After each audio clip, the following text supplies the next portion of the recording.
Ein guter Freund hat mir vorher die Frage gestellt, wenn es eine Sache gäbe, über die du sprechen könntest noch in deinem Leben, was wäre das?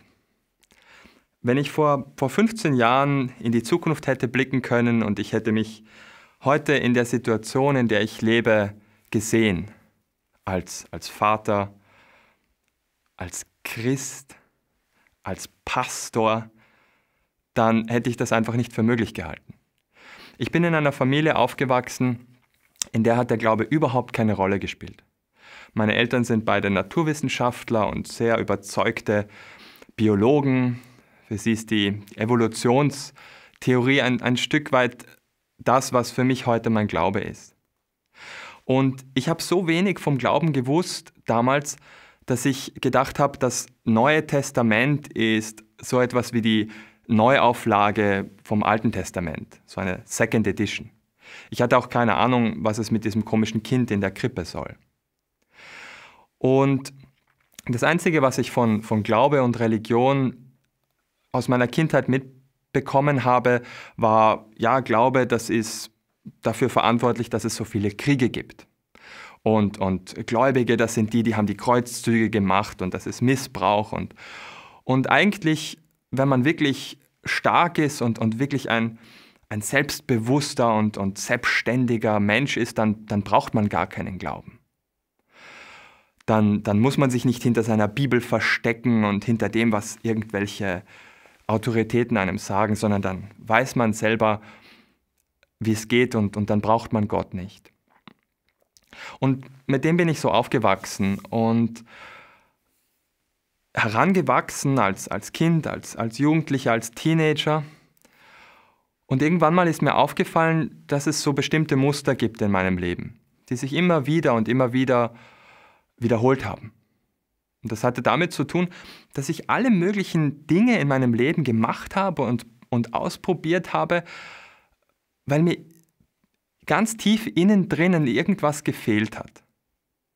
Viele Jahre lang hatte ich dann so den Gedanken, ja, wenn ich nur endlich auch eine Freundin habe, so wie meine Kollegen in der Schule, wenn ich nur endlich auch in einer Beziehung bin oder diese Seelenpartnerin finde und dann verheiratet bin, dann fühle ich mich endlich ganz, dann bin ich vollständig und glücklich. Und dann kam der Tag, wo ich eine Freundin gehabt habe und ich war in einer Beziehung und eigentlich ist es auch ganz gut gelaufen.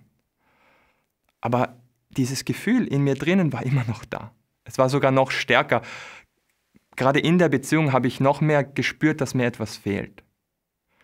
Ich habe viele Jahre lang jeden Tag Stunden um Stunden vor dem Computer verbracht und Computerspiele gespielt oder Serien geschaut.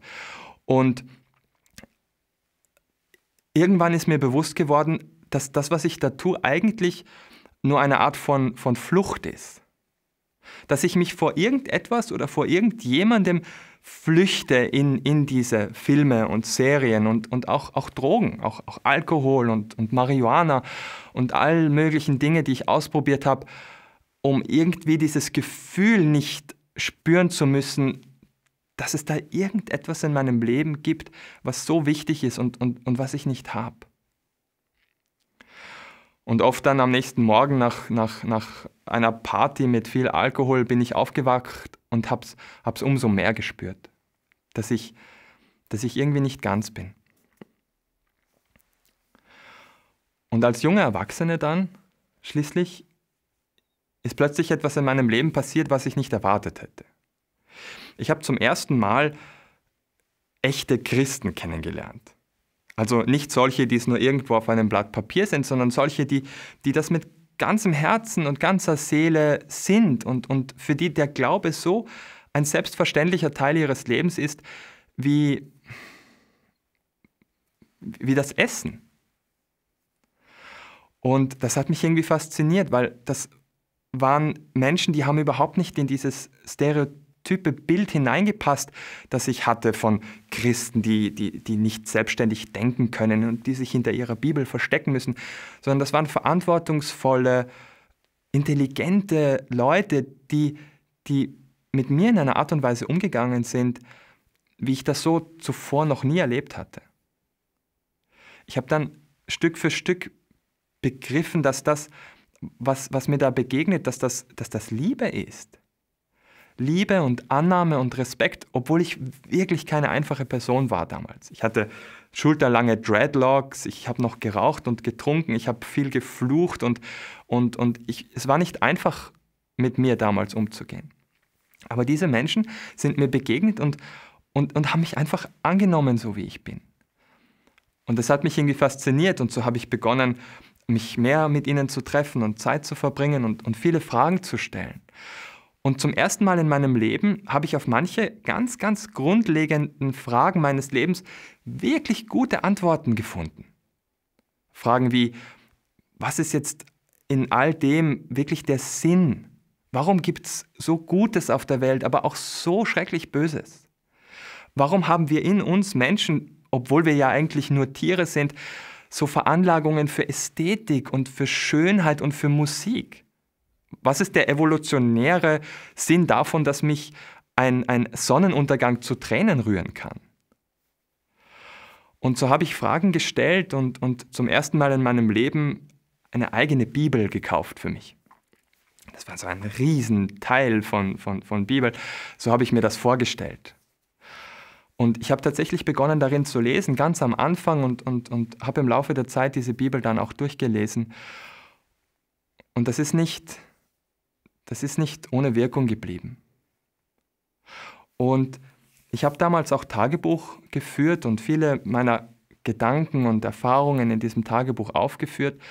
Und einmal schreibe ich da in meinem Tagebuch so, ich weiß nicht so genau, was das ist, was mir da wirklich fehlt. Es ist irgendwo was ganz tief in mir drinnen. Und dann stelle ich so diese Frage, könnte das, was mir mein ganzes Leben lang gefehlt hat, könnte das vielleicht Gott sein?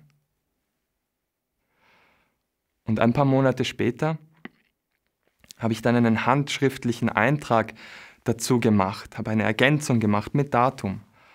Und dann habe ich geschrieben, das, was dir da ganz tief in deinem Inneren gefehlt hat, dein ganzes Leben lang, das ist Gott. Und als ich das realisiert habe, als ich Gott zum ersten Mal in meinem Leben so wirklich bewusst in mein Herz hineingelassen habe und gesagt habe, ja, ich möchte mal all diese Vorurteile, die ich habe, wegwerfen und einfach zur Seite stellen und dich mal so kennenlernen, wie du vielleicht wirklich bist. Mir mein eigenes Bild machen von Gott, von dir. Als ich das zum ersten Mal wirklich zugelassen habe, ist etwas passiert. Und das war das Beste, was in meinem Leben passiert ist. Ich war zum ersten Mal wirklich, wirklich zufrieden und wirklich froh und erfüllt in meinem Inneren. Und ich habe gespürt, all diese Computerspiele und Serien, die Frauen und die Drogen und all das, was ich mein ganzes Leben lang probiert habe, um irgendwie dieses Vakuum ganz tief in mir drinnen zu füllen, das war alles nichts. Denn das Einzige, was da tief innen drinnen in jedem einzelnen Menschen fehlt, das ist Gott. Und seitdem ich Gott in mein Leben gelassen habe, seitdem bin ich zufrieden.